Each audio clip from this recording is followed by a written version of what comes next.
नमस्कार दोस्तों, स्वागत है आपका अपने चैनल लर्निंग वाइंग में। तो आज की इस वीडियो के माध्यम से हम एक नए एक्ट के बारे में चर्चा करेंगे। मुझे लगता है कि इस एक्ट के बारे में सामान्य जानकारी होना सबके लिए बहुत ज़रूरी है। तो आज का जो एक्ट है वो एक्ट है एनडीपीएस एक्ट 1985। इस एनडीपीएस का पूरा नाम है the narcotic drugs and psychotropic substance act 1985 का ये एक्ट है। इस एक्ट में टोटल 6 चैप्टर्स हैं जो 83 सेक्शंस में डिवाइड हैं। पहला जो इसका चैप्टर है उसका नाम है प्रिलिमिनरी, जिसमें सेक्शन 1 से लेकर 3 तक मेंशन है। दूसरा जो इसका चैप्टर है उसका नाम है ऑथोरिटीज़ एंड ऑफिसर्स, जो सेक्शन 4 से लेकर 7 तक है। तीसरा जो इसका चैप्टर है वो है प्रोहिबिशन कंट्रोल एंड रेगुलेशन, जो सेक्शन 8 से लेकर 14 है। उसके बाद जो अगला चैप्टर है, चैप्टर नंबर 4, वो बात करता है ऑफेंसेस एंड पेनल्टीज, जो सेक्शन 15 से लेकर सेक्शन 40 तक है। अगला जो इसका पांचवा चैप्टर है उसका नाम है प्रोसीजर, जो सेक्शन 41 से लेकर 68 तक बताता है। और फिफ्थ ए इसमें जो चैप्टर है उसका नाम है फॉरफीचर और इलीगली एक्वायर्ड प्रॉपर्टी। जो ये इसमें जो सेक्शंस हैं वो है 68 ए से लेकर 68 जेड तक। और जो उसके बाद सिक्स्थ चैप्टर है हमारा वो है मिसलेनियस, वो बात करता है 69 से लेकर 83 तक। तो ये जो चैप्टर है इसमें जो मेन सेक्शंस हैं वो है सेक्शन 8, जिसके बारे में जानकारी रखना ज़रूरी है। वो है section 8, section 20, section 21, section 22, section 25, 27, section 29, section 37, section 42, 43, section 50, section 52, 52A और सेक्शन 57 और सेक्शन 54। तो हम इन सेक्शन के बारे में एक एक करके खाली देखते हैं कि ये हमें किसके बारे में बताता है। तो जैसे कि आपने अभी तक आपको पता चल गया कि एनडीपीएस एक्ट में टोटल 6 चैप्टर हैं जो 83 सेक्शंस में डिवाइड है। सेक्शन 8 बात करता है प्रोहिबिशन की, कि किसी भी प्रकार का प्रोडक्शन हो गया, पोजेसन हो गया और सेल ट्रांसपोर्ट किसी भी प्रकार से रखना ड्रग्स को मना है।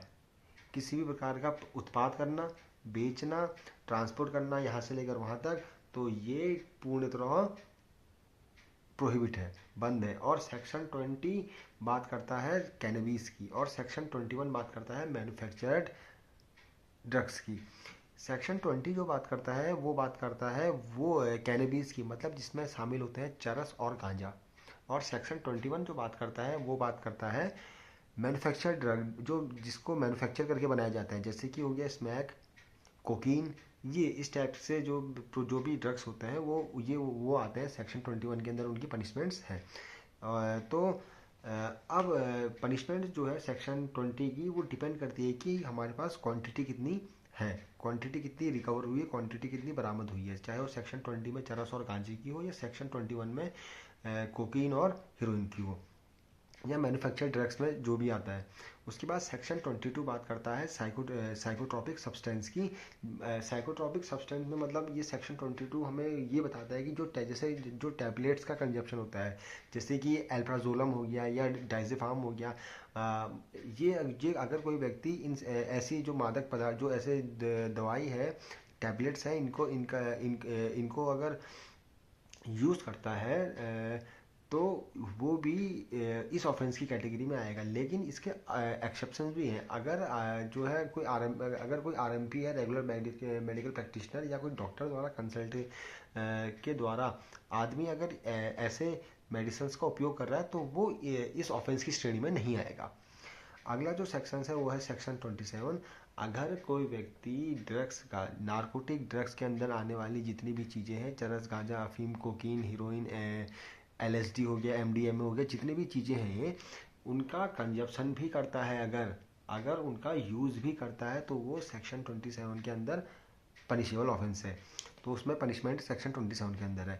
एक्सेप्ट अगर इसमें भी सेम वही चीज़ लगेगी, अगर जैसे किसी डॉक्टर ने बोला है कि आप ये दवाई खा सकते हैं, तो इसमें फिर ये चीज़ कंजप्शन में नहीं लगेगी। जैसे आप ये दवाई खा सकते हैं, इस मेडिसिन पर्पज से इस्तेमाल कर सकते हैं। तो अगला है सेक्शन 25। सेक्शन 25 बात करता है कि ओनर्स लाइबिलिटी, मतलब अगर किसी प्रॉपर्टी के अंदर उसकी परमिशन से वहाँ पर कोई ड्रग्स का यूज़ हो रहा है तो वो सेक्शन 25 के अंदर लाइबल होगा। अब अगला जो सेक्शन है वो है सेक्शन 29।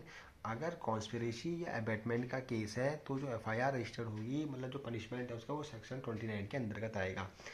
सेक्शन 37 एनडीपीएस का हमें बताता है बेल के बारे में। जो उसमें एनडीपीएस में जो बेल होती है वो हमें बताता है सेक्शन 37।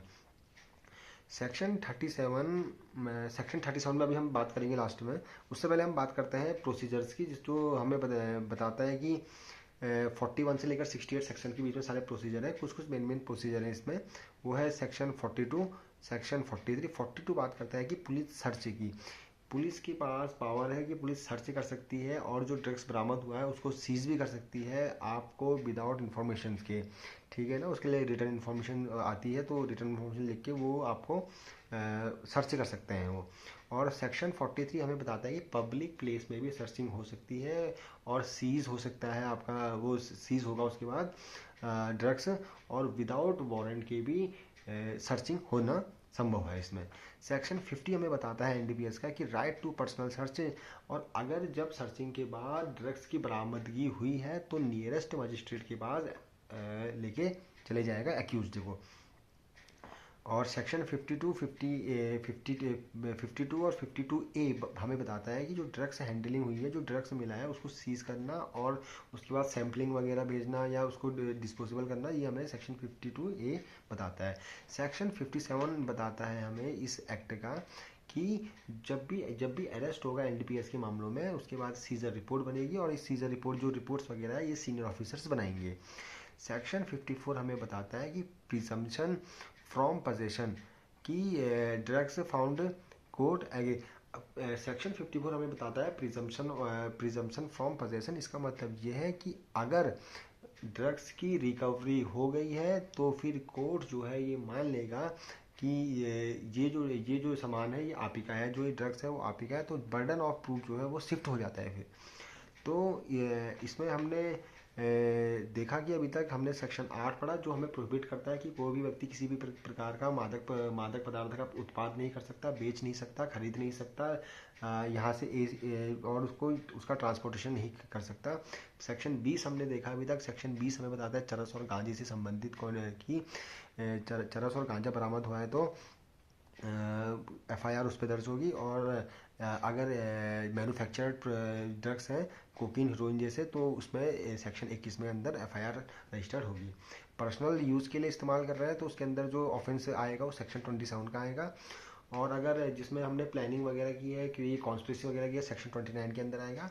और अब हम एक चीज़ बात करते हैं, वो बात करते हैं बेल की, कि एनडीपीएस में बेल जो सेक्शन 37 है वो हमें बताता है कि बेल, देखिए बेल मिलना डिपेंड करता है कि जो ड्रग्स है उसकी क्वांटिटी कितनी है। अगर उस क्वांटिटी मेनली आप मान लीजिए कि 3 प्रकार से होती है। एक होगी स्मॉल क्वांटिटी, एक होगी इंटरमीडिएट क्वांटिटी और एक होगी कॉमर्शियल क्वांटिटी।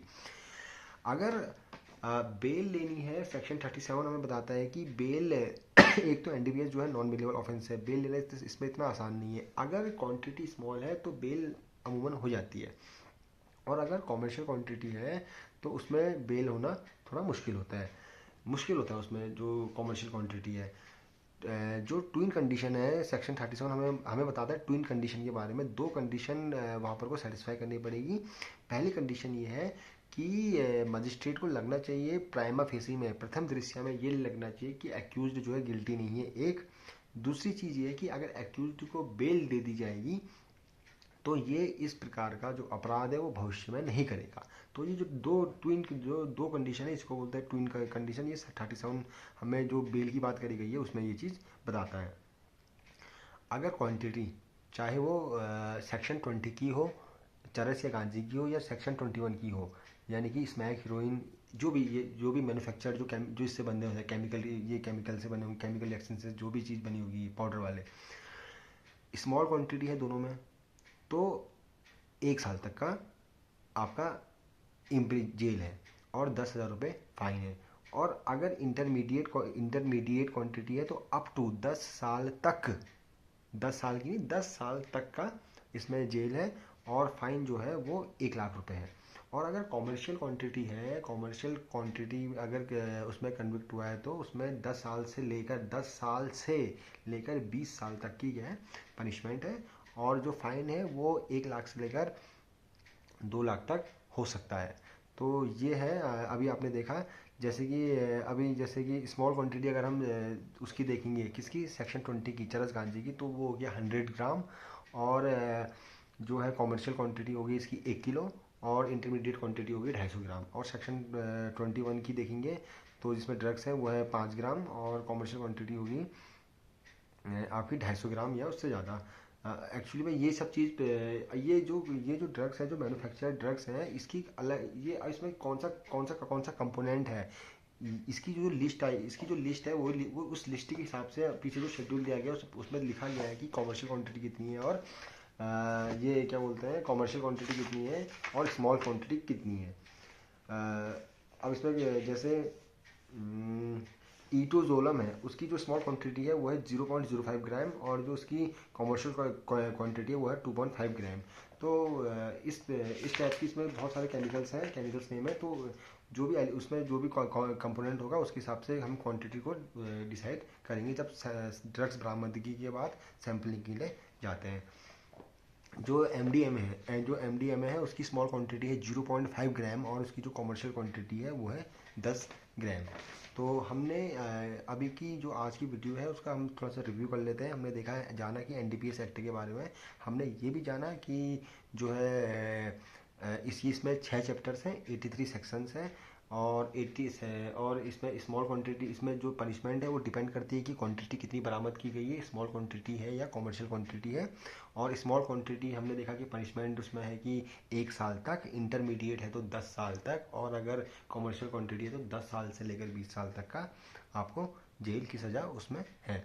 और फाइन देखा आपने स्मॉल में 10,000 रुपये, और उस इंटरमीडिएट में 1 लाख तक, और जो कॉमर्शियल क्वांटिटी है उसमें आपका 1 लाख से लेकर 2 लाख तक है। और ये हमें बताता है एनडीपीएस एक्ट के बारे में मोटी मोटी एक सामान्य जानकारी कि एक्ट किससे डील करता है। तो जुड़े रहिए और मिलते हैं अगली वीडियो में। Thank you and have a great day.